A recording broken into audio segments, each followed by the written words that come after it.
প্রবন্ধটির মূল বিষয়বস্তু ছিল তিনি বাবু বলতে অর্থাৎ বঙ্কিমচন্দ্র চট্টোপাধ্যায় বাবু বলতে শুধুমাত্র সম্ভ্রান্ত ব্যক্তি নয়, বরং সেই সব ভণ্ড, বিলাসী, নৈতিকভাবে স্খলিত এবং সমাজের চোখে ভদ্রলোক সাজার ভান করা মানুষগুলোকে বুঝিয়েছেন, যারা আসলে সমাজের ব্যাধি।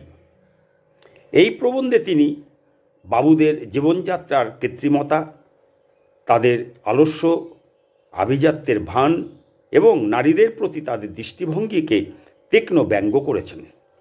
তিনি কলিযুগের বাবুদের মনুষ্যত্বহীন প্রাণী হিসেবে চিত্রিত করেছেন, যারা কেবল বাহ্যিক চাকচিক্যে বিশ্বাসী। বাবু প্রবন্ধটি কেবল একটি রম্য রচনা নয়, এটি ঊনবিংশ শতাব্দীর বাংলার সামাজিক চিত্রের এক বাস্তব প্রতিচ্ছবি, যা তৎকালীন বাবু সংস্কৃতির অন্তঃসার শূন্যতা উপলব্ধি করতে সাহায্য করে। তাহলে কি সাহিত্য সম্রাট বঙ্কিমচন্দ্র চট্টোপাধ্যায়কে বঙ্কিমবাবু সম্বোধনে তাঁর আত্মা তৃপ্তি লাভ করেছেন? তাকে দাদা সম্বোধন করার জন্য তার আত্মা কি ক্ষুব্ধ?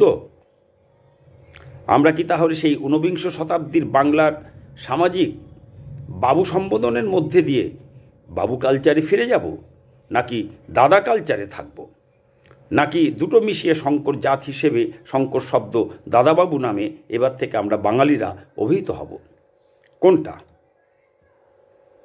রাজ্য তথা দেশের বাংলা ভাষার প্রজ্ঞাবান ব্যক্তিরা, ভাষাবিদেরা, ভাষাতত্ত্বের বিশেষজ্ঞরা যদি আমাদের পথ দেখান, তাহলে আমরা আমাদের বর্তমান ও ভবিষ্যৎ প্রজন্মেরা সঠিক জ্ঞান লাভের মাধ্যমে আমরা সবাই ব্যবহারিক জীবনে ধাঁধা থেকে মুক্ত হতে পারব। পরম প্রেমময় শ্রী ঠাকুর অনুকূলচন্দ্র এই জ্ঞান লাভ ও ধাঁধা থেকে মুক্ত হওয়া সম্পর্কে বলেছেন, অনুভূতির দ্বারা যা জানা যায় তাই জ্ঞান। জ্ঞান ধাঁধাকে ধ্বংস করে মানুষকে প্রকৃত চক্ষু দান করে।